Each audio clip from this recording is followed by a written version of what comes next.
Welcome to What the Fumble. Last week we posted after Canadian Thanksgiving, and this week we are posting on, apparently International Gin and Tonic Day, which is exactly what we'll need after what Justin is about to do to us.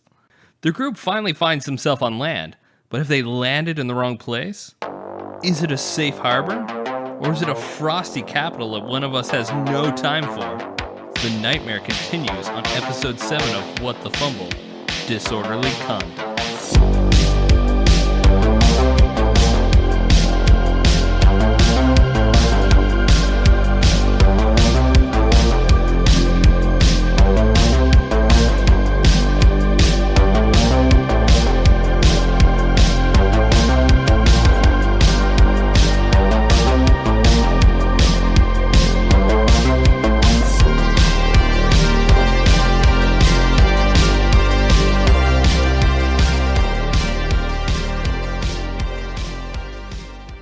Oh boy, episode number, what episode is this? 7. Is it? Episode 7, yeah. Oh, we did it. We made it.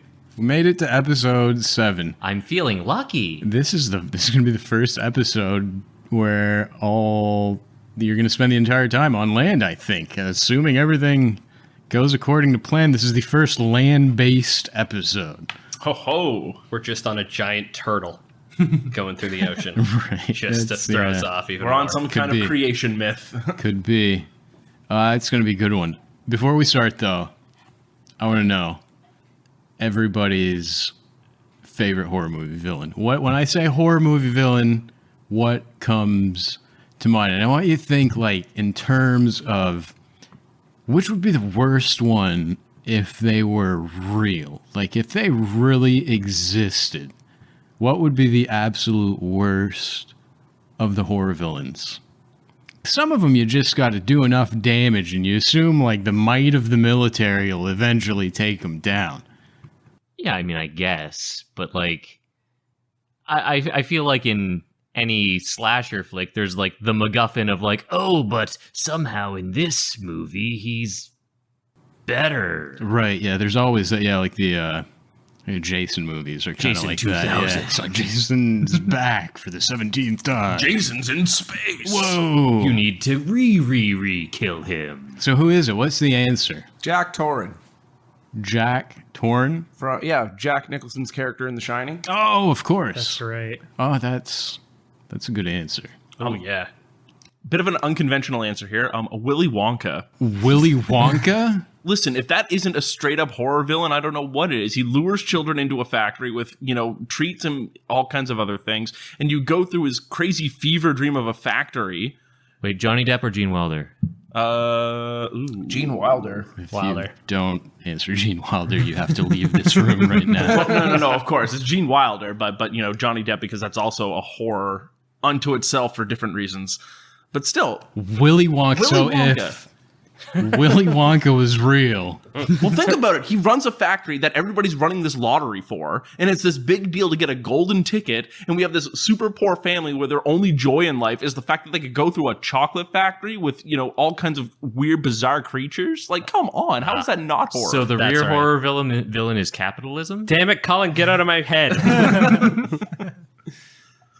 You could not pay me enough political. money. You cannot pay me enough money to go into Willy Wonka's chocolate factory. I bet we could. I can't, but I bet there is enough money. Everybody's got a price. I'm just significantly cheaper than most people. Willy Wonka and Jack from The Shining. I mean, more conventional answer for me, I suppose, would be like Scarecrow from, the DC movies. Scarecrow, Batman. Yeah, sure. That'd be a more conventional answer for me, I suppose. But I feel Willy these are Wonka, these are all three people that could be brought down with a 9mm. I feel like you're leading to something here. Selby, what you got? You got to have a better horror movie villain than Willy Wonka. You would think so, but I don't. because he's that horrifying. I don't. Here's the thing. I don't even watch like a lot of horror movies to begin with because I get scared easily. So my 2 would be the Queen Alien from Aliens. That's pretty scary. Okay. Not really a horror film, but It's pretty. That's pretty scary. Pretty spooky, yeah. and then my tied for first for me for scariest villain would be Anchorage, Alaska, the place. Fucking terrifying. Just a place. Try and take that down with a 9mm. Alaska is a horrifying place, particularly Anchorage, Alaska. How much time have you spent there? None. I've only Okay, seen yeah, it through cinema. And the depiction of Anchorage, Alaska in particular is so terrifying. When I was a kid, I watched a movie called The Fourth Kind. It came out in like 2009. Terrible movie. Don't watch it. It doesn't hold up at all. But it takes place in Anchorage, Alaska, and it's about like a psychologist played by Mila, last name I refuse to learn ever. Oh, there we go. Anyway, she goes to Anchorage, Alaska, and she as a psychologist trying to like uncover like a bunch of paranormal activity and murders and a bunch of weird stuff. And that movie scarred me as a child. And I believe that there probably is paranormal activity in Anchorage, Alaska, and also a lot of psychopaths that like kill their families. And But you're like Silent Hill, fuck you, Anchorage, Alaska. That's where it is. Pyramid Head, get the fuck out of here. I got a D4. Well, listen, Anchorage is a real place, my friend, and now, yeah. So these are not the answers I was expecting. So far, we've got Jack from The Shining. I was like, all right, and we went to Willy Wonka. And you're saying the city of Anchorage, Alaska is the best horror movie villain in existence. The city of Anchorage happens there. Sorry if you're listening from the great state of Alaska in the beautiful city of Anchorage. Colin, what do you got? Does anything even come to mind? What am I doing in this room right now? Why are we running a horror campaign? Willy Wonka in the city of Anchorage. What in 6 episodes has made you assume that I would like subject myself to any amount of horror? Oh man! Like the closest thing I've got is Hades from the Hercules movie. Well, what's the when I say a horror movie villain? What's the first thing that comes to mind? That's it. Hades from. Well, I mean, like. I'm just thinking of movies that scared me when I was a kid because I didn't really do horror movies. So, like, there's the Hydra from Hercules and the Rancor from Star Wars Episode 6. What the fuck? The Rancor. If I may, Please do. Thank you. Save us. Said what comes to mind. I think the best horror movie villains are the ones you don't see because everybody gets to supplant their own subconscious whatever into that villain. So what you mean, like you're putting the mists from an M. Night Shyamalan movie? Yeah. I mean, the real horror in that thing, the most terrifying thing was that bitchy woman who I'm glad got shot eventually. But it's those things. Everybody, like right now, you're taking us to God knows where this hospital, and all 6 of us have a different version of Dr. Heinfroth. Now, granted, I'm now picturing him as a chocolate factory owner, which doesn't make it better. Terrifying concept. Yeah, exactly. I should have went with a chocolate factory. I can't wait for you to start. A chocolate factory set in Anchorage, Alaska. You guys would have never shown up. Come with me, and you'll be What the fuck? sued. You're all wrong. You're all horribly wrong. The correct answer is Freddy Krueger. It is the only answer that's right. Okay, how is Freddy Krueger more empowering than a Terminator? Than a Terminator? T1's supposed to be a horror movie. Let's play D&D because Okay, I all right. thought this conversation was going to go way different than it Honestly, did. I personally agree that Willy Wonka is the scariest villain. Exactly. Yeah. See, thank you. All right, let's play D&D. Let's get back into her, right? We kind of ended last week. Just recap a little bit of what's going on. You guys, first of all, everybody has a point of stress. Linara had also remembered that Darkon is the domain of dread that Van Richten was actively working on. Apparently, the myths have moved into Darkon itself and are fractioning the domain into sections. Van Richten was trying to figure out why that's happening. And thanks to Frank, the serial killer, you also got some more information about the secret police in Darkon, as well as the fact that the domain's ruled over by a king named Asylum Rex. But unfortunately, most of the info we got was about Darkon, and we are not in Darkon. Instead, you guys are in a different domain, a domain called Dominia. And a few moments ago, this wagon you were all on came to a stop outside of these tall stone walls. But before we talk anymore about what's about to happen, I want to talk about what's already happened again. We all see a room, maybe 20 feet by 20 feet. There's carved wooden ceilings, expensive drapes hanging from the window, a very fancy study. The walls of this study are completely lined with bookshelves, every shelf full to the brim. There's a few nice red cushioned chairs in the room, but they too are just completely filled with stacks of books, satchels full of scrolls. Even the floor is filled with stacks upon stacks of books and papers. There's a chalkboard in the room too, filled with a list of spell components and the alphabet written out in Infernal. From an open window, you can hear the sounds of the busy streets of Waterdeep, but sitting at the desk, ignoring all these sounds, is Lenara, rapidly copying words into her notebook. The door to the study opens up, and an older man, early to mid-60s, walks into the room. His white hair and chin-strap beard are shaggy, they're unkempt. He wears round-rimmed glasses on his face, and he walks with a wooden cane that has a silver handle. He takes off this long tan overcoat and hangs it on the coat rack by the door. Dr. Van Richten, I wasn't expecting you back till tomorrow. And don't go thinking that my early arrival will act as a sufficient excuse to not have your studies completed. And Lenara starts to recite off this list of spell components, all the words spoken in Infernal. And Van Richten smiles at the fact that she was done with her homework a day early. And the two of them go on with their projects, each sitting at a desk, only looking up at each other to ask the occasional question. At some point, the breeze coming in from the window gets a little cold, and Lenara gets up to close it. And as she's walking back towards her desk, she sees a sketch poking out from Van Richten's notes. A sketch of a young boy, mid-late teens. Someone you're looking for? Oh, this. No. This is my son, Erasmus. Your son? I didn't realize you have a son.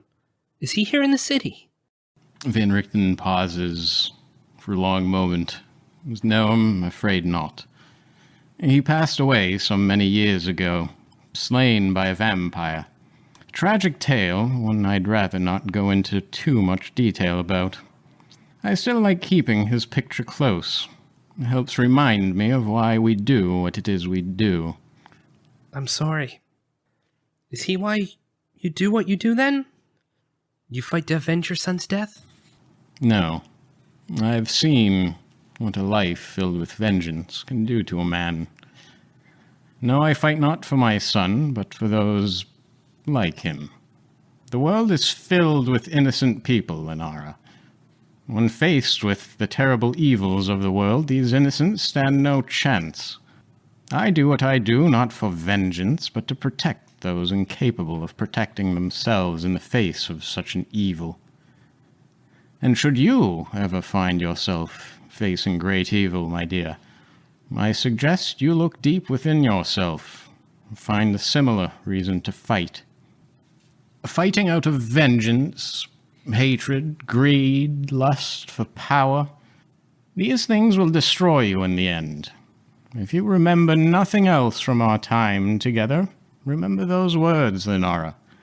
Fight for the innocent boy who faces evil he cannot win against. Fight for the young girl that you once were.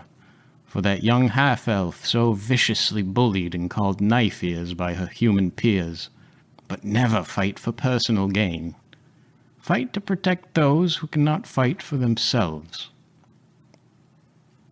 With that, you see Lenara and Van Richten keep talking for a while, go back to their notes, and the scene kind of fades away to you guys sitting in the back of this wagon outside of this asylum.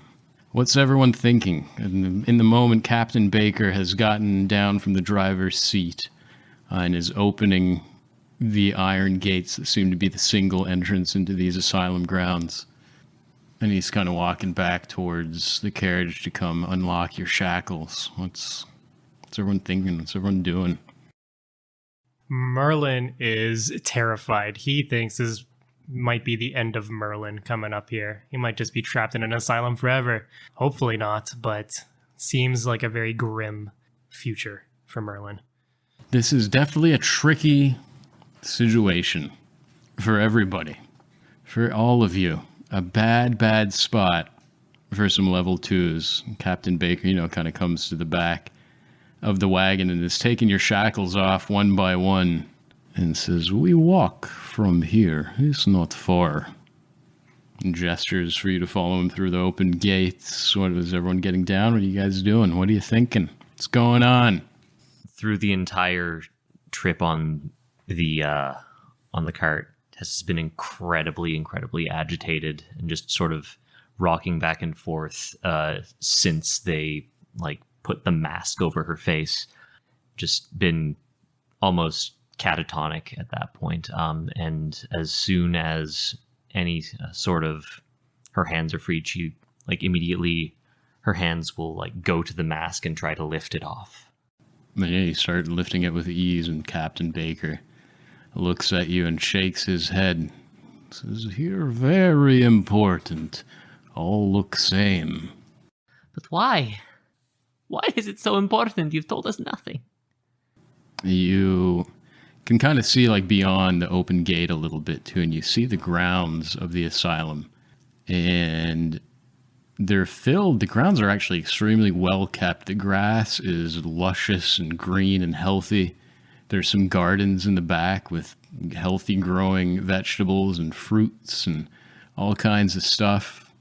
There's some picnic tables with umbrellas set up, people sitting at them, just and talking, having a normal afternoon. There's a volleyball net set up. There's people playing volleyball. There's a nice fountain, some people sitting around it. The one thing you do notice, though, is that with these robes and these masks, it's impossible to tell who's a patient and who's an orderly. Captain Baker right now looks no different than the people playing volleyball. And he says, "These are questions for Dr. Heinfroth. I do not question his ways. He's a good doctor." So he's a good doctor by removing anything unique about someone? Like I say, you ask doctor. I bring you inside the manor, and then I go tell him you here. And then maybe you get to ask him these things yourself. Lustra, along the way, on this carriage trip to the asylum, was probably listening to the woods around him. And you were saying there was howling of wolves, among others, along the way. Now, beasts are I'm a ranger, and that's my favorite beast type. That's your thing? Yeah. Beasts are your jam? Yeah, exactly. So I'm kind of wondering, would I be able to do some kind of perception check to determine, how, many wolves are is this something is this a humongous pack of wolves, a small pack of wolves, anything like that? I'm just wondering, what are our chances of running into wolves if we were to just gun it right now? Just, give me a survival with advantage. So in this particular case, we're looking at 15. 15, there's the amount of howling, the amount of dark, shadowy shapes you saw as you were being led through the trails in that wagon. You're pretty confident there has to be at least a dozen wolves in these forests, and some of them are very, very close. Some of them, you're confident, are within 100 feet of you right now. So I think Lustra, after hearing about the wolves and listening for them, will probably look over to Lenara and hush down and say, "Hey, look, we got about a dozen wolves that are around us. It's either a dozen wolves or we go in there. I say we run. We need to make a choice now." Lenara whispers back, Who's to say that there's not spies or orderlies hiding in the woods that will take us back anyway? You can hear the wolves. We didn't see what else is out there. I don't want to make it. I don't want to make an asylum escape. Well, the last time we attempted violence, it did not end well for us. We should keep it in mind, is all I'm saying. There is volleyball. True. Merlin's jam, absolutely volleyball. He's much less scared now after seeing the volleyball. The grounds, the common grounds actually look very, if not for the fact that everyone was wearing this robe and mask, it would look like your typical happy little hospital. The fact that... Doctor building. The fact that we did not know they were vampires. When we were on their ship, I can only imagine what they're hiding underneath the robes. It's a big old dick. That's what it is. Big old undead dick. Oh, no. It's their Well, chocolate let's start factory. checking then. Now you take the left. Thank you. I just needed a Sobe laugh to make my day. I made Sobe laugh. We can go. Oh, no. So it doesn't sound like you're running off into the woods. Yeah. No, certainly not. I don't think we're So doing Captain Baker then, unshackles all of you, gets you off the back of the wagon, starts leading you towards the asylum itself. The guard that was watching over you in the back of the wagon is given some orders by Captain Baker, and that wagon and those horses head back down the trail, like towards the direction of where the docks were at. He goes back from where he came. Captain Baker sticks around, though, and escorts you towards the actual asylum manor, which is... There's like this nice cobblestone walkway that leads up to the front entrance of this place. It's this squat manor house, somewhat octagonal in shape. It's about 3 stories in height. Looks like it's really carefully maintained. Clearly the building it's not new, but the care with which it's been kept up speaks pretty well of its owner. And the grounds, like I said, surrounding it are equally as well kept. You are not led towards that front door, however. You're led to a side entrance, the western side of the building. I've actually got a map here for you guys. Let me pull this out. Ooh, map time. Captain Baker walks up these 2-3 stairs that lead up to the door, pulls a key out of his pocket, unlocks the door, and leads you all into a room that looks a whole lot like a kitchen. There are pots and pans hanging on the wall, and there's a staircase in this kitchen that leads down, which is where he leads you, into what's clearly a storage room, like a cellar. And the cellar has, the typical dried meats hanging from the ceiling, salted and cured. There's a bunch of preserved fruits and vegetables, bags of flour. There's a bunch of like fresh food in this cellar. There's also 2 doors in this cellar, one of which is opened by Captain Baker, and you are led through into the main portion of this basement, I guess, which is just a series of hallways and cell doors. And you are led to a door with the number 1 on it. Cell number uno. We're number 1. You did it. We did it. You won first place. Whee! The door opens up to reveal a completely padded room. Like the walls, ceilings, the floors, all look like mattresses. And Captain Baker just kind of points towards the now open cell 1 and says, "You wait here for now. I go tell Dr. Heinfroth you here, and if he have time, maybe he talk to you very soon. If he busy, somebody bring food for you in few hours. But you wait here." When he's opening the doors for us, I I think Tess wants to try to memorize like which pocket or where on his person he's returning the keys to. Sure, give me a quick perception. 19. Left pocket.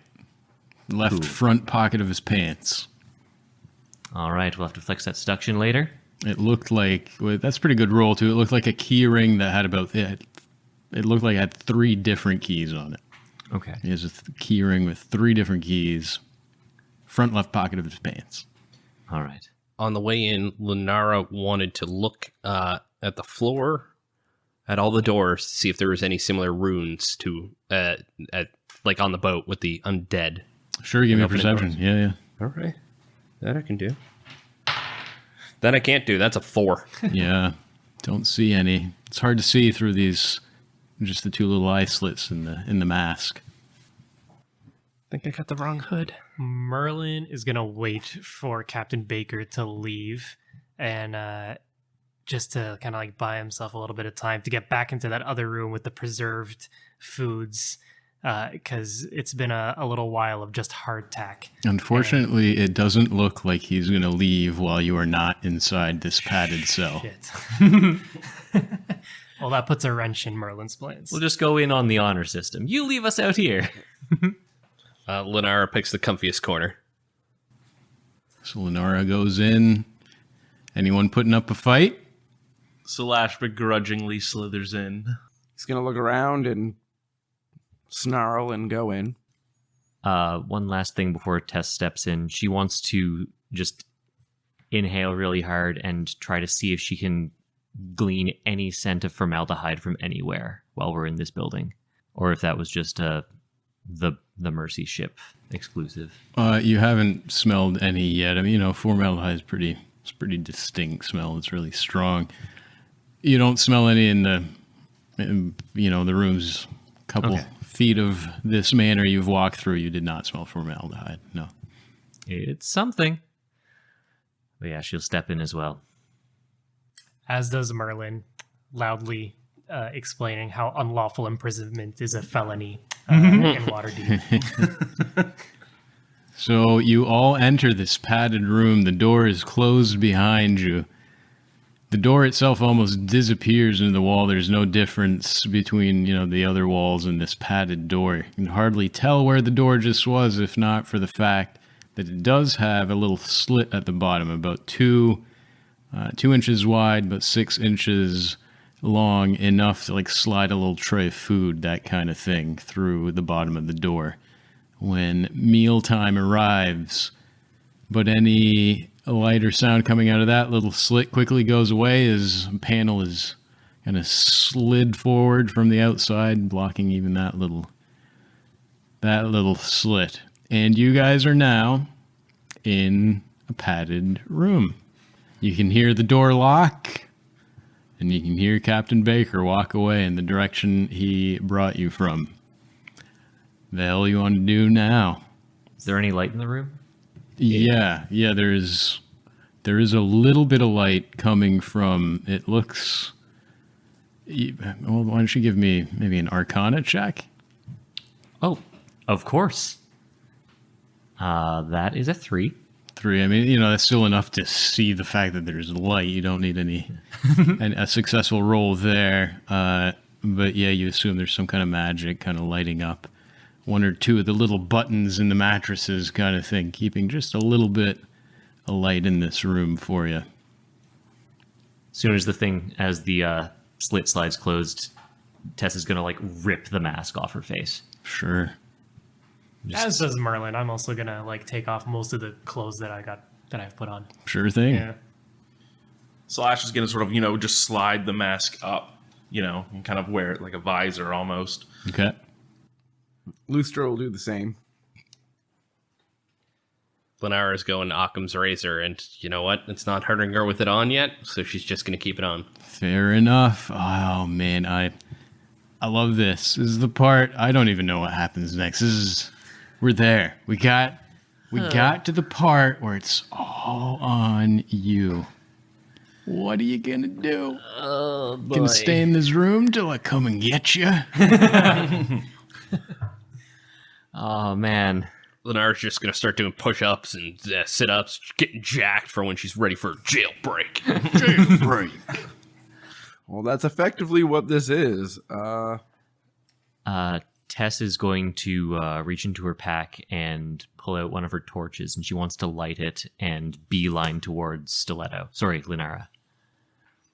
Either works now. It's been revealed. Yay.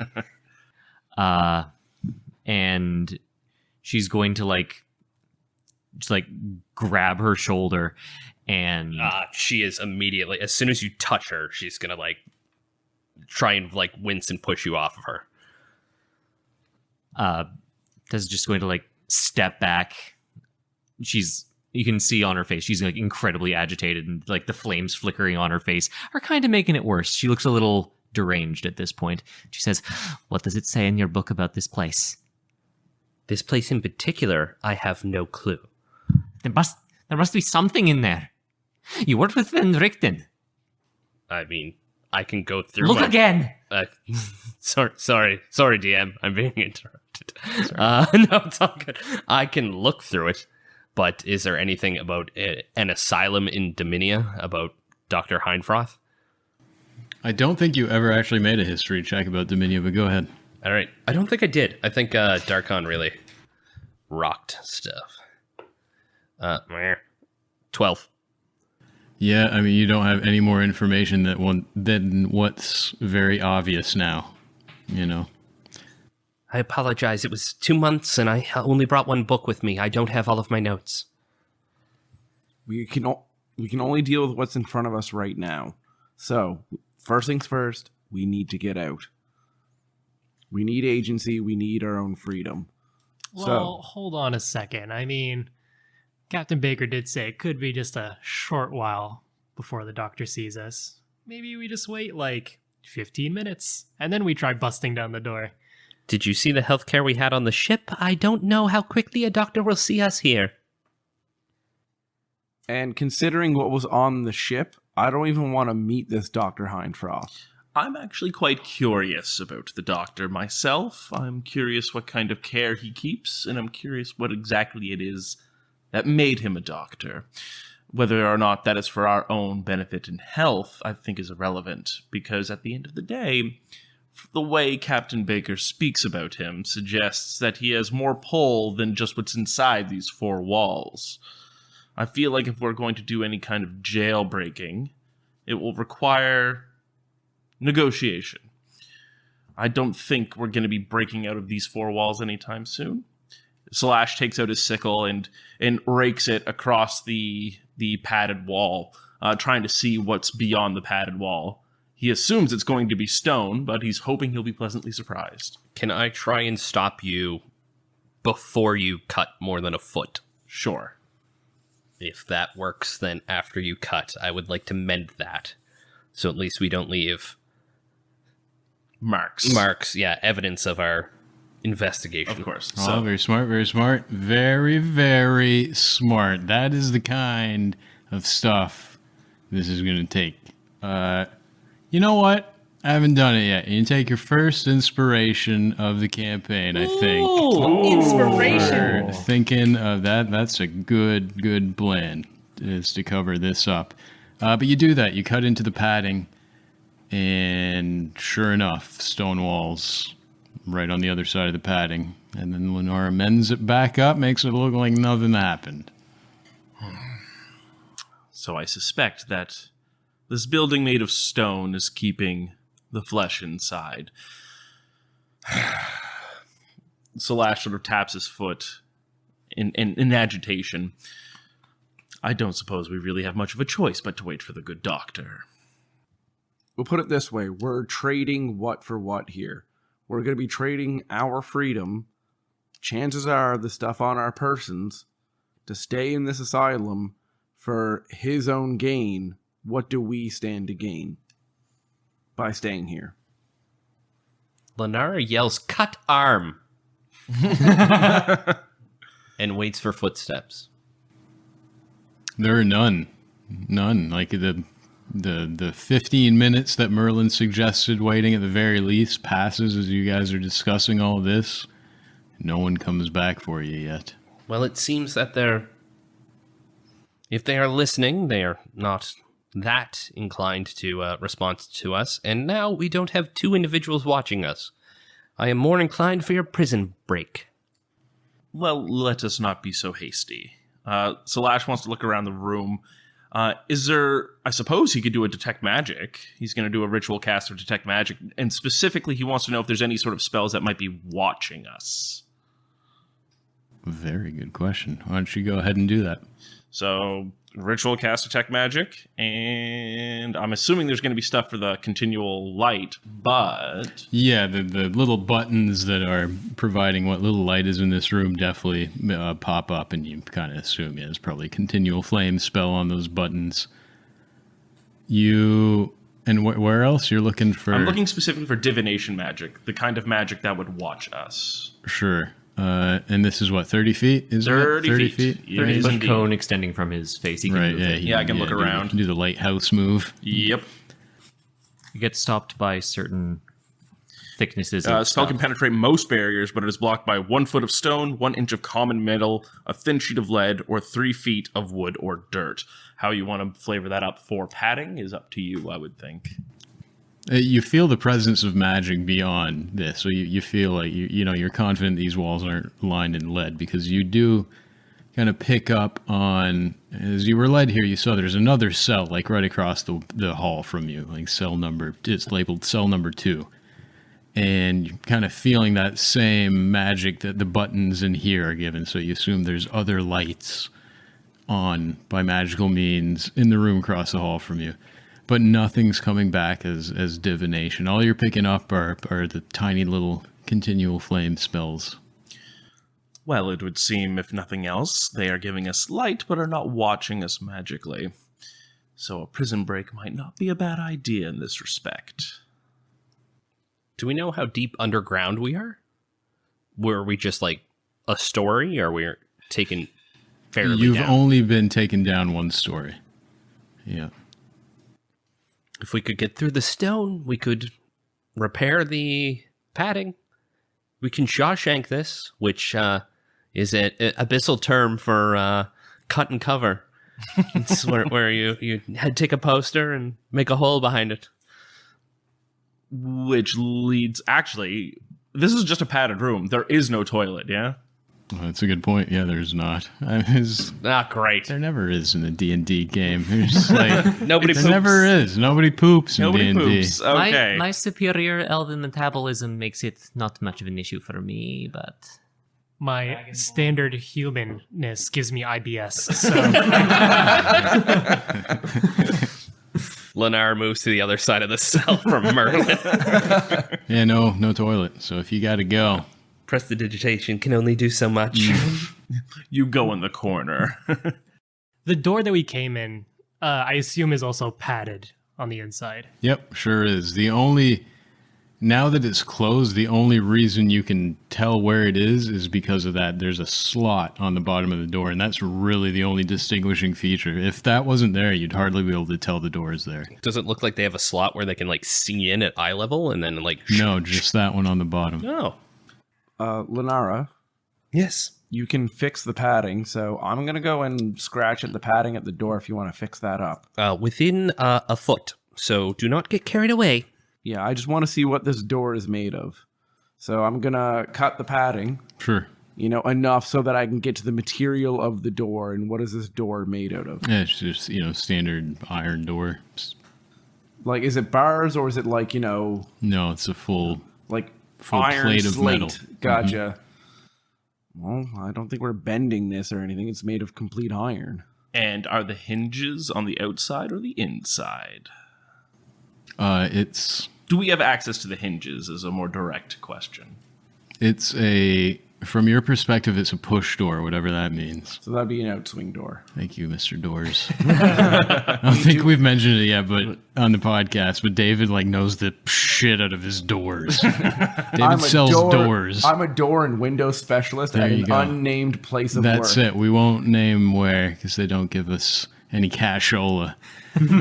Point is, we don't have access to the hinges. He's at one of those stores that sell doors and windows, and it's orange, so you figure it out. Okay, well, if we don't have access to the hinges, and I don't suspect we're going to be breaking through iron anytime soon. No window, no tiny little ray of hope from the sun. Oh, God, no. They at least leave us potted plant? No. Ah, I wanted to ask if it used to be a whale. Well, Merlin's going to start playing marbles with his ball bearings. Okay. But he's going to play marbles through like that slit in the door, like at the bottom. He's going to try and lift that up and then start flicking ball bearings Okay. through that little slot. You want to try to open up that little slot at the bottom of the door? Yeah, I should be able to do it. It is, you give it a quick little push and realize it's been latched from the outside. So if you want to force it open, it'll just be like a strength check to force it open. Yeah, why not? Sure. Let's do it. 17 total. That is enough. You feel the latch give way and you slide that thing right open.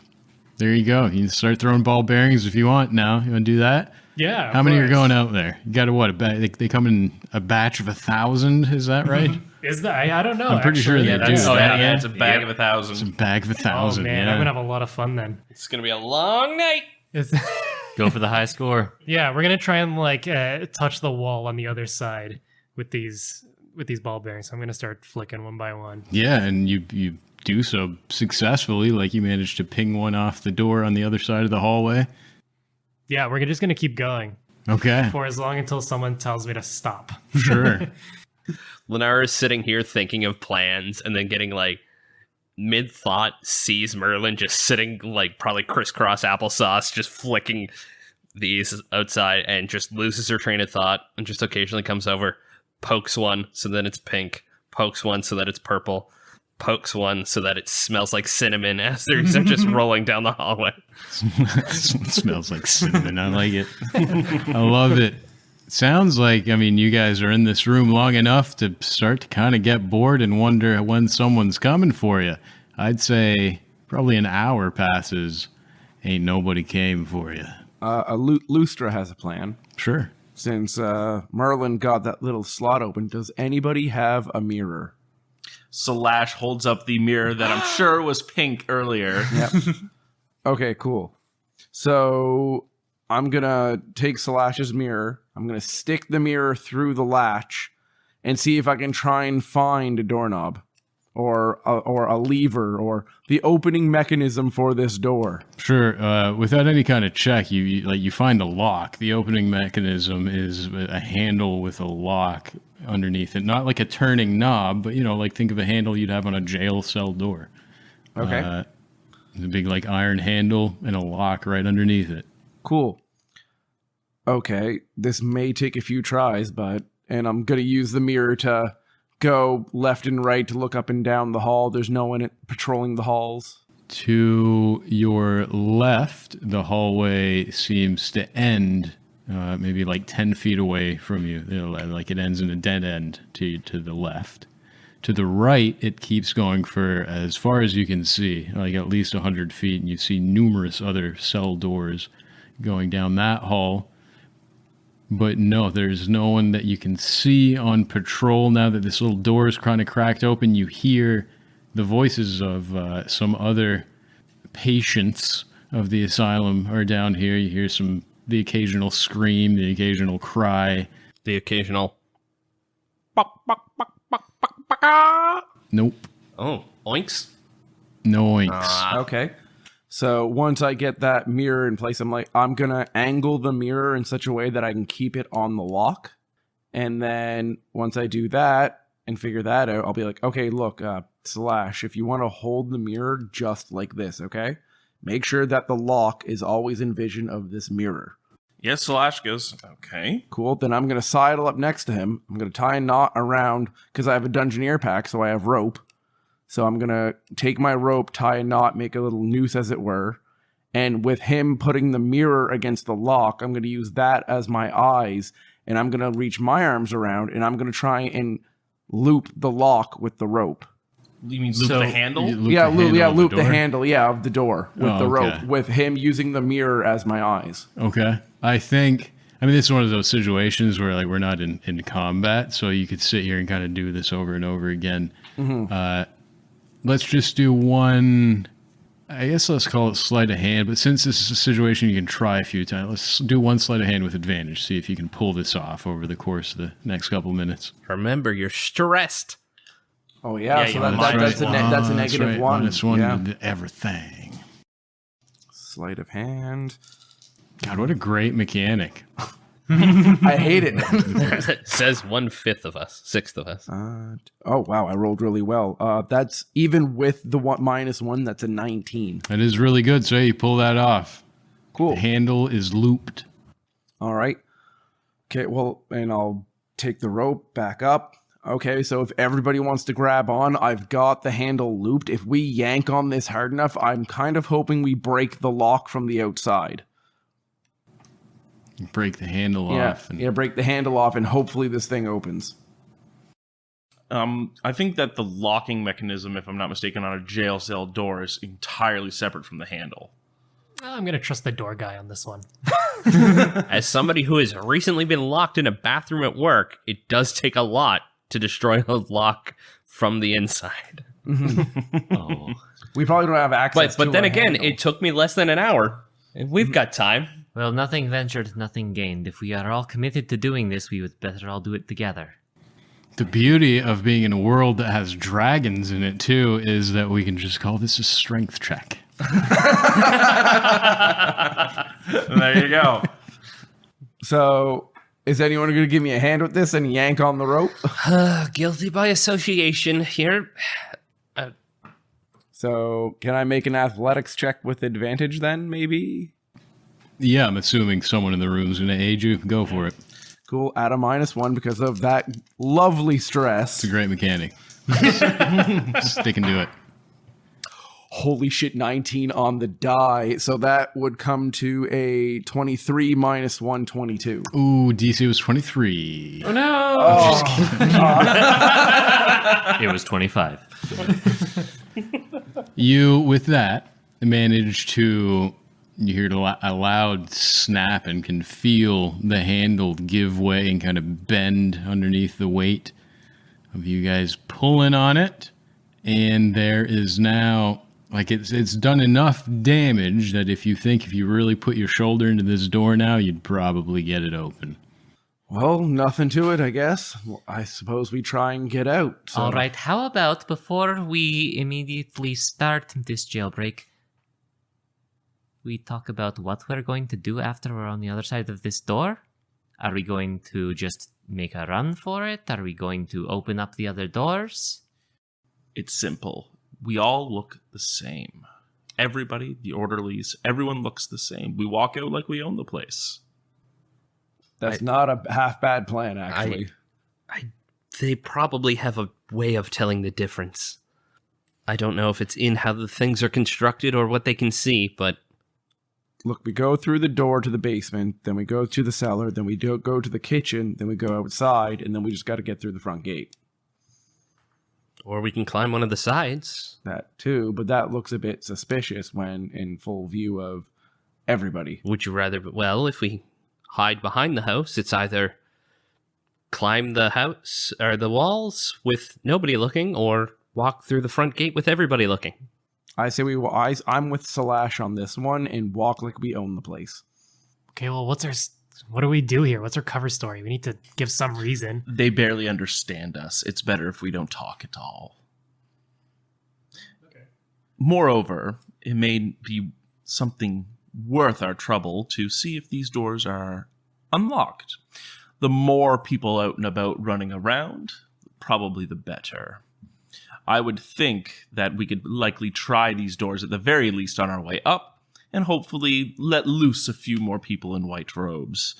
I'm sure that chaos will distract them from us simply leaving. Wow, Salash, that's a really good idea. I'm glad that you were the one who thought of it. I just want some pepperoni on the way out. Also, aren't we the closest one to the door? So we'll have to backtrack. Anyway, I guess that is the plan. And I'll look over to Tess and say, as awful as it sounds, we all look the same. More bodies, less of a chance we get captured. We need to get out of here or else who knows what's going to happen. I feel like I'm with Salash on this one. Who knows what's going to happen if we talk to this Dr. Heinfroth? We need our freedom. All right. One last thing. We all, on the way here, saw that we were surrounded on all sides by forest full of predators. What is the plan once we get outside these walls? Yes, we will have to brave those wolves. We will have to brave those forests. But the thing is that we came here on a boat on vampires, and they brought us to this asylum. What do you think this asylum is going to bring us? It's not going to be anything good. I would rather have a fighting chance out there with freedom than be caught here in an asylum under the guise of some doctor who will do God knows what to us. You would keep us alive? I would rather have my agency. I would rather have my life if it's all the same to you. You would survive. You wouldn't have a life. You wouldn't understand. As you're discussing all this, you can hear some footsteps start coming down the hallway. You guys have broken the slot at the bottom of the door. You've broken the handle. It would take a nice little shoulder push to finish opening this door. But as promised, maybe an hour and a half after you were locked up in this cell, someone is coming to feed you. You can hear their footsteps growing closer. What are the odds that there's another vampire, right? Slash is hesitant. What do you do? How big is the slot at the bottom of the door? 2 inches by 6. 2 by 6. So that's less than a foot. I start casting mending. Handle still broken. It's all right. That's outside. We can lie. Slash, you have minor illusion, don't you? I do. Can you use an illusion over the lock to make it look like it's not broken? I can. I don't think you can see it. I don't think a mirror counts. No, I don't think it does either. Oh, to like the targeting. Yeah, no, Yeah. you can't do that. No. That's okay. If we fix the slot, I mean, We how have, did we break? we have deniability. Yeah. Mm-hmm. How did we break that handle? Couldn't have been us. Why don't you give me an Arcana check, Lenora? Okie dokie. Because this is possible. It's more a matter of like how quick can you get this done. And we'll All call right. it Arcana. So my Arcana's +1, -1 for stress. I rolled a 17. That's not too bad. Not too bad. You act as quickly as you can to try to repair the slot. You can hear the footsteps come.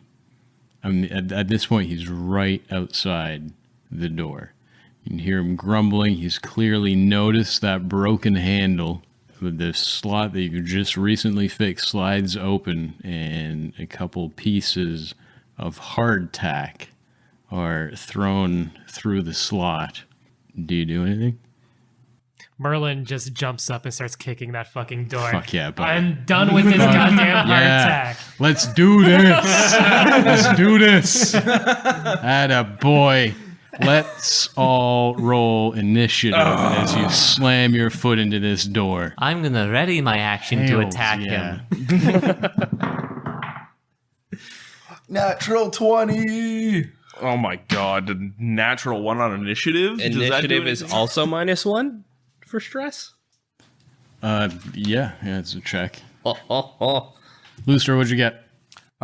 Including stress, I got a 21. Stiletto, what'd you get? 13. Slash, what'd you get? A 3. Tess? 5. Merlin? 8.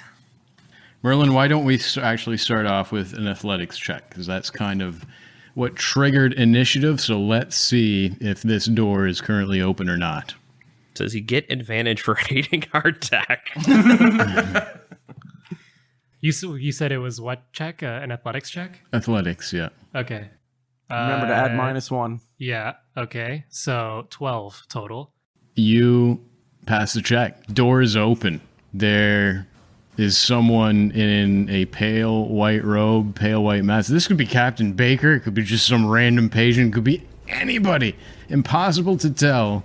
But they don't look too happy by the fact that you've just kicked open the door. They start kind of talking that guttural language. And Lustra, you're the first to act. What do?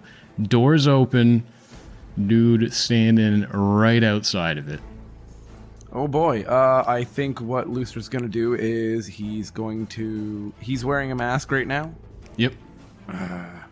So much for keeping. You know what? I wonder if I could try. Well, there's no better chance than now. Is there a way for me to try and lift up the mask and cover the mouth? Lift up his mask and cover his The mouth. in a grapple check. Yeah, we can call that a grapple check. Yeah, let's do it. And this is what, just an attack roll? Or It's an athletics. opposed Athletics. Yeah, athletics. I'll, That's right. I'll Yeah. oppose it. I forget how to D&D. So that's going to be 13 minus 1, 12. I got an 18 without a modifier, so I've got you beat. You kind of go for him, you grab the mask and try to pull it up. We're kind of, halfway successful, and he just pushes back against you. Isn't having it. Anything else you can try? That was my action. I don't really have much for bonus actions right now, so that's all I got. Oh man. Stiletto, the same situation facing you. Doors wide open. See Lustra run up to this guy, they have a little struggle with the mask. What are you doing? She says, they could be innocent. Try not to kill them. And then I'm going to try and touch him. What's the chances he's wearing metal armor under that thing? You can make a perception, I guess, if you want to spend your turn doing a perception check. Well, I'm going to roll shocking grasp, and I get advantage if he has metal armor on. Oh, It's just a sort of... then you don't have advantage. Okie dokie. I rolled a dirty 20. That's going to be a hit, though. Oh, yeah. For 8 lightning damage Oh, boy. and non-lethal, Okay. I'm going to burst out past him and run past him. You run past him Yeah, and because I hit him with shocking grasp, he doesn't have reactions until until the start of its next turn. the start of his next turn. That is going to bring it to my dude in a cloak and a mask. Here's hoping it's not another vampire. Here's hoping. Here's hoping. He just throws down the tray that the hardtack was on. He's not going to use that anymore. Reaches underneath his robes and pulls out like this big wooden cudgel, like a shillelagh looking type thing. And tries to... Well, how far did Lennar go? All 30 feet? All 30 feet. All right, then he's going to go for Lustra, because I think you're the closest one to the door. Here comes, hopefully, what is a cudgel to your face. Rolled a 7, guessing that's not going to do it. Nope. That is a shame. He's going to try again, though. Gets a 9? No way. Nope. Well, shit. Did not go well for my boy. Did not go well for him. And he's still... Him and Lustra are both like right there at the door, kind of fighting arm in arm. Merlin, what do you want to do? Merlin's just angry about the heart attack, so he's gonna like go over to the guy in the cloak and kind of like pick him up by the shoulders, so initiating a grapple. Okay. And just shake him and say, "I'm done with the heart attack. Give me some dried fruits." Let's do this. Let's see if you can grab this guy. I want the next ration level up. Thank you very much. Okay, so this is a strength Athletics. versus strength. Athletics. Athletics. Okay. Add a -1, 14 don't on- forget. Yeah, that's right. Okay, so 14 on the die. Athletics is up +5, so we are at 18. It is a true shame because I just rolled a nat 20. Oh. I just rolled a nat 20. Better I roll it on this than an attack roll, I guess. But unfortunately, you can't get a hold of this guy. You're too weak from all the hard attack. You don't have enough energy. Makes sense. Yeah, Makes if sense. only you need to eat the protein first and then go for the grapple. Well, it was worth a shot. You got anything else you can do? Want to try? I'll just try walking past him.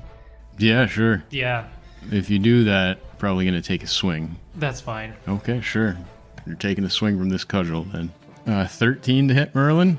No, sir. Well, crap. This guy's not doing. Where's them nat 20s when I need them? On grapple checks. Man, oh man, how far? You're going as far as you can? 30 feet, so probably where Lenara is. Go is right up next to Lenora. Tess, you're still in the padded room. Lustra and this robed masked figure right there in the door. What do you want to do? Well, since everyone's just been trying to grapple this guy, I think that Tess is going to try to get out in front of him and is going to try to shove him into the room. Oh, I like it. So that's going to be a grapple check as well, eventually. Yeah, I think it's opposed athletics, but... It's the same thing yeah, as a grapple check. It's called, I think we technically call it a shove, but it's the same roll. Same Alrighty. thing. Don't roll an at 20. Justin, you don't need to roll an at 20. I got a 3. A 3 is not going to beat my 12. Great. Not going to beat my 12. Well, then I'm going to try to use my movement to try to walk a little further down. Are there any sounds coming from any of the other doors within 30 feet of me? Or 45 feet of me? Yeah, there's definitely occasional screams and I'd like... occasional laughter, occasional crying. Typical asylum noises. Cool. I'm not sure if the doors are locked or just latched. I'm going to try to use my object interaction to open one of the doors. Like the door across the hall? Sure. Sure.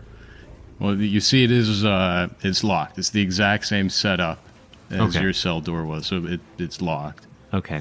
Then I'll just move 45 feet away from him then. Okay. So you run past Lenara and Merlin, couple feet, and get the hell out of here. I guess that's the plan. Slash? Slash is going to move past him, but he's going to turn around. He's going to lock eyes with them. His eyes are going to glow for a moment, and he's going to go ahead and cast Charm Person. Okay. That is a Wisdom saving throw, DC 13. DC 13. Does he get advantage since we're in combat with him?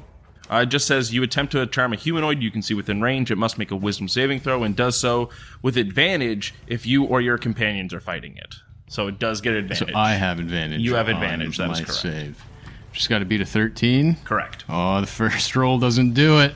Oh, First roll doesn't do it. I got another nat 20. Look at me go. that's it. Drain them. That's how it works. Look at me go. Get rid of my nat 20s. Okay. In which case, Slash is going to continue running. Keep up with everybody else. A mask down. Okay. You make your way out in the hallway as well. So it is down to just Lustra and my dude hanging out in the doorway. Lustra, what are you thinking? I feel that Lustra stands a chance in getting away himself as well, and let's start a chase. So I think Lustra is, you know what? Yeah, I'm just gonna run, and if I take an opportunity attack, so be it. He's already used it, so you're good. Oh yeah, so I'll just go and run my full. Actually, I will dash and see if I can dash through the door into the next room. You want to go back the way you came through the cellar? Exactly. When you get there, it's very, very much locked. Mm-hmm. So I guess I'll just call out and be like, "This door is locked. We're gonna need to open it." And I suppose I use my dash action, so I can't do anything else. Okay. So I'm right in front of that door. I think, right? I'm in front of the door, right? You are, yeah. You make it right to the front of the door that leads into that cellar. Stiletto, what do you want to do? Stiletto is going to go, well, he swung at people. I guess he's not possibly good. And she's going to cast Ray of Frost on this guy. And she's going to miss. And she's going to go, I guess I'm better at close range, but not now. And she's going to run 30 feet up to the rest of the group. Towards the cellar door? Towards the cellar door. Okay, so you and Lucer are now all the way to the cellar door. It's going to bring it to my dude. Let's see, who's the closest person to me? I think calling it Slash. 17 to hit Slash? That hits. That'll do it. There we go. Finally get to pick up these damage die. Well, that's not too bad. You take 6 points of bludgeoning damage from the cudgel. Mm-hmm. And he tries to swing a second time. 13 to hit. 13 is the number. 13 is the number? Mm-hmm. Yeah. 7 points of bludgeoning from the second one. So that's how much total? 13. And Slash crumples to the floor. Slash crumples to the ground. Not me this time. Oh, man. Wait, you're level 2 and you only have 13 hit points? Yep, it's a bard, man. Wow. Bard things. Feel a lot better being the sorcerer now. So my dude brings one of you down. Merlin, you see Slash crumble to the ground behind a few feet behind you. What are you doing? Face palm and then grab my longsword. And we're gonna try hitting this dude. There you go. Hitting your dude two-handed with a longsword. Make it happen, man. Oh, and nat 20. Oh, yeah. Oh, boy. All right. Shit. Oh, shit. He is really, really angry about hardtack. All right. A D8 plus 3. 2d8 plus 3. 2d10 plus 3. Ooh. 2d10 plus 3. Oh, two-handed. Okay. All right. Swing. I got a 1 on the die, so it's a 4 total damage. You get 2 No, die. you You get 2 crit, dice so because you crit, roll it so- twice. Yeah, so you can get 2 1s. Okay, I thought it was like 2 like different hits. That's why I kind of did it that way. All right. It's been a while. Is that a 2? Second D8, that is a 2. Yes. So 1, 2 is 3 plus 3 makes it 6 total damage. 6 points of damage. Thank God you his crit. crit. Thank goodness it was a Yeah. crit. Yeah, Jeez. I It would love have been really Merlin. embarrassing if not for that. Anything else? Maybe just like a mean ooga booga, and A then mean ooga booga? call it right there. All right. That's going to bring it back to Tess. Slash down. Merlin trying to end my orderly's good time here. What do you do? What do you want to do? What do you do? She smirks to herself and says, "Meat is weak." And then goes to join Merlin. Try and stands over Slash and tries to jam this guy's gut with her spear. Okay. Let's do this. All right, that is 15 to hit. Oh, you got it. Yay! Oh, for 10 damage. Oh, very, very nice. 10 damage. Oh, shit. Heck yeah. You didn't even crit. Isn't that embarrassing, Zobi? Super embarrassing. I look over to Merlin and say, "Don't worry, I've got you." And I'm going to use Flurry of Blows. Nice. And I'm going to miss both times. Probably that's a 9 to hit, 8 to hit, Sorry, what? 8 Oh, to that's hit? an 8 to hit, Yeah, yeah. that's a miss. and 9 to hit. That is also a miss. I certainly did spend a key point. I'll end my turn. Oh, man. Slash death saving a throw. Alrighty, here we go. That's an 8. That's a failure. Sure is. Lustra, top of the turn order. She's back on you. I don't like this. I don't like this at all. Look, the stiletto. Can you get Slash up? I suppose. Bonus action is going to charge a arrow. It's going to start to glow as well as my focus. Okay. I'm using ensnaring strike for my bonus action. Okay. And then for my actual action, I'm going to no. I'm going to use my longbow because I have better aim with that. And I'm distanced away. It's because I'm right next to the door. So Yeah. I'm going to use my longbow with ensnaring strike. So that's 13 minus 1. That's a 12 to hit. That is a miss. There goes a spell slot. Oh, we're so good at this, you guys. So if that be the case, then I will move up into melee with the orderly. Okay. And that will end my turn, and that's a spell slot down. Oh, man. Oh, man. Lenara, what do you want to do? Am I within 30 feet of the unconscious snake man? Yep. Ugh. They're like, this meat mansplaining son of a bitch better not get me killed. And I'll walk up and give you a cure wounds Oh, thank God. for 9. Oh, That's not -1 from stress, is it? No, the damage. okay, thank God. Okay. Slash getting the jolt, spits, and is just like, I hate my weak body. You and me both, Slash. Get up. Anything else Lenara can do? Lenara gives points at her eyes, points at Salash's eyes, then realizes everybody looks the same right now, and just ends her turn there. Oh man, right up next to this orderly. Slash is on the ground still, though. Right next to this orderly, so I think he's going to just try to cave your skull in while you're there on the ground. He looks at Lenara with this look of anger, like, you're wasting my time. I already did this. You're not hourly? So he has advantage because you're prone. First roll's a 7. Fuck, 7 roll. Second roll is with my modifier, it's a 6. Fucking hell. So, oh god, look how angry I've become. So hear how angry he's become. Yeah. First roll 7, second roll is 6. Pretty confident That my 7 managed misses. to wriggle out of the way. Yeah. Oh, I have 2 attacks though. So I'm gonna try it again. Oh no. Hey, I'm steadily going up. I got an 8 on that one. Okay, a few. Come on. There it is. 16 to hit Slash. Shit. Yeah, that Do hits. it. I gotta get my die. It's all over there, where he chucked it. Where I threw it angrily. Ooh. Oh. That is a total of 11 points of damage. That's like 2 Merlin Wait. criticals.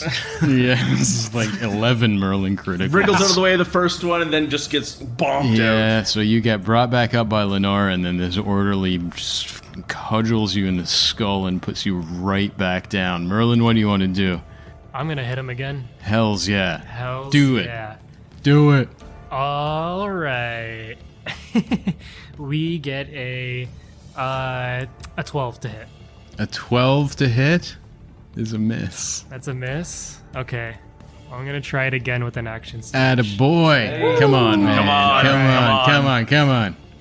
D&D gods, please. Come on. Oh, yikes. Well, that's just one more. It's a 13 to hit this time. 13 is what you need, son. I'm so sorry that I'm about to do this, Sobi. Did you add the -1? I for did add the stress? -1. Thank you very much. So 8 plus, 8 plus 4. Plus 5 minus 1. so it's 12. 8 plus 5 minus 1 is 12. Holy shit. Okay. Well, fuck. All right. Way to go, Colin. Yeah, really, honestly. Way to go. Way to go. There goes my action surge, buddy. I guess. Right? He used action surge. Oh, okay, sorry. Next time, I'll wasn't- just be like, hey, Sobi, you get plus 11. It wasn't math surge. Oh, man, that Uh. sucks. You come out a number short. Colin, take inspiration for keeping us all honest. But unfortunately, it's a miss. Action surge gets used up. You want to use any movement? Merlin? Yeah, No, I don't want to use movement. Staying I'm where gonna you stay are. there. Tess, what do you do? I'm going to look guiltily at Merlin because I feel like he tried to not swing at Tess and missed because of that. I'm gonna try to stab this guy in the face again. All right. Mother 6. Nope. And I'm gonna punch him in the face. Oh, that's better. 17. 17 is a hit. Come on, Tess. 4 damage. 4 points of damage. Yeah. You kill my guard. You kill my guard. His body falls to the floor in a heap. I'd like to try to catch it as it's falling, Sure. and my hand's gonna go directly to his left front pocket. Kinky. I'm gonna see if he has keys in there, or I'm not sure. All you feel is a big D-ock. He did warn us. That's fair. Oh, sorry. That's fair. Sorry, don't mind me. You reach into his front left pants pocket. You're not sure if there's a banana in there or some keys. Pull your hand out, turns out banana, not keys. I hand it to Merlin. You asked for some dried fruit? There you go. You want this? You eat my guard's pocket banana. There's nothing like a good pocket banana. I agree. Compared to hardtack, yeah. It's true. All right, now let's keep talking for at least 3 death saving throws, and Well, Oh, that's right. Still in still initiative. initiative, yeah. Still. Oh, that's right. Okay. Don't mind all the pocket banana stuff then. So Tess kills my dude. Give your object interaction, I guess. Reach in the pocket and feel realize there's no set of keys in there. all right, cool. I like my turn. And Zalash, give me that death save. That is another 8. So 1 fail. One really fail. wanna kill Lustra, us. what do you want to do? Lucifer's going to run over to Slash, and as he's looking, as he comes and charges in at Slash, looking at the mask kind of shifts into the lifeless body of Tess and floating in the water. I don't want this to happen again. And he puts his hands on Slash. He's like, please get the hell up. And he starts willing, please, please, please get up, get up, get up, get up. His focus starts to glow, and he casts Cure Wounds. Oh. Oh, All right. Cure him up. Cure him up. You heal 6. cool. What do you want to do? What do you want to do? Shall we search the rest of the guard? You only checked one pocket, it seems. True. All right. Maybe get them out of the hallway. Slash sits up. He cracks his neck. Fix the door as well. Can I mend that handle? The handle, yeah, it'd probably take, maybe take 1 or 2 casts, probably more than 1 casting, but it's an instant, isn't it? Isn't instant cast? It takes a minute. Takes a full minute. I mean, if you spend a few minutes, you spend 10 minutes, it's good to go for sure. While they're probably 5 minutes. fluffing around a body, I will. Oh, can we use a different word? I'd Nope. rather not. All right, Merlin, here's the pocket banana. Let's go back to fluffing. Couple things to tell you here. Couple things to tell you. First of all, congratulations on your first, legit, we did it combat, I think. Entered initiative, wasn't a creature 20 CR levels higher than you. You did it. You've knocked out one of my orderlies, and you find some stuff on his body. We loot our first... Oh, no, that's not true. You looted the shit out of Beth and Peter because you're horrible people. I was about to ask for his wedding vows. That's right, yeah. You find my orderly's wedding vows. And I also barfed on a bunch of piranha. Yeah, but You forget everything I do. That doesn't count as looting a body. No, but You calm down over there. successful calm combat. I count as killing a bunch of piranha, barfing on a bunch of piranha as successful combat. I don't have their little fishy vows. I said loot, but you can't. That's so funny. It's like you don't listen to him. Right? Please stop fighting. I love it when mom and dad fight. Listen here. You find 4 pieces of hardtack. You son Yeah. of a bitch. You also find this cudgel, essentially a club, if anyone wants a club. Also, clearly there's a spare set of robes and a mask. If you need another set, he's wearing one. Do they look exactly the same to our robes? 100% impossible to tell any difference. Everyone looks the same here. You also, in his right front pant pocket, What? find a ring of keys. It has 2 separate keys on it. And as you're pulling those keys out of his pocket, something else happens. In the hallway, the image of someone else just kind of comes into existence. It's a spectral, ghostly kind of figure. It's a young boy, mid to late teens. He's got some shaggy hair. He's got a long kind of overcoat draped over his shoulders. All his coat pockets are filled with pencils, little pieces of chalk. He's wearing a satchel by his side that is filled with books and scrolls. But he's a ghost. He's a ghost. This figure reaches into one of the coat pockets and pulls out a piece of spectral chalk and starts to write in the air. And does so with such elegance and does so quickly that you can't help but it's almost like when you see those speed painters that have practiced drawing something so many times that this super intricate thing takes them seconds to do. And this spectral figure starts to draw on the walls with this spectral piece of chalk. The letters and symbols he leaves behind look almost like ectoplasm, this very ghostly lettering.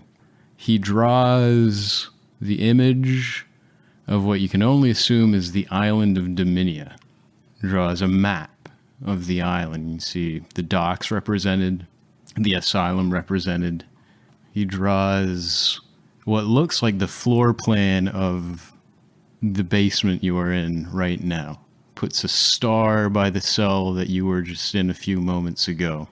Puts an X over a different cell that would be a hall or two away from you. Draws a big room in the bottom right corner of the basement. Draws an eye in that room. And he kind of looks at all of you as if he wants to say something. He's got a very sad look on his face and kind of looks down at where his legs should be, and that mistiness below his waist kind of starts to climb up his torso, and he starts slowly vanish out of existence. But not before he can kind of look at Lenara with almost this pleading look in his face. And Lenara, it makes no sense, but you're confident you're looking at the ghost of Erasmus Van Richten, Rudolf Van Richten's son. And he circles the X that he's drawn on one of the cells represented on his map. He circles that X, and in the last few moments he has before disappearing, just writes the words, "Please help my dad." And then everything he drew, all the words, all these spectral shapes that are just floating in the air, vanish along with young Erasmus. And we'll see you next week, I think. Oh, man. Oh. Holy shit. Oh my god. And grab the keys and run. But Dr. Rudolf Van Richten is in cell number 10. Oh, man. Oh. We gotta get our boys!